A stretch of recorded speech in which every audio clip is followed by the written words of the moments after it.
Now we're going to work a double crochet 5 together into the next stitch.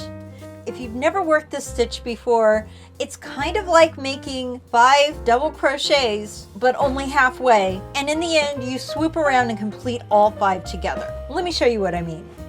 Yarn over, insert your hook, pull the yarn through. Yarn over and pull through 2. That's 1. We'll do it again. Yarn over, insert your hook into the same stitch, pull the yarn through, yarn over, and pull through 2. Do it again. Yarn over, insert your hook, pull the yarn through, yarn over, and pull through 2.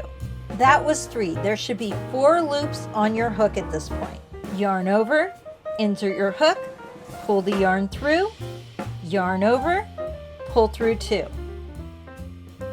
That was the 4th one, so there should be 5 loops on your hook. One last time, yarn over, insert your hook, pull the yarn through, yarn over, and pull through 2. So that was your 5th one. There should be 6 loops on your hook.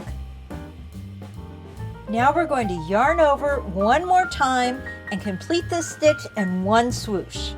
Yarn over and pull through all 6 loops on your hook. And then we're going to chain 1. There you have it. That was a double crochet 5 together stitch.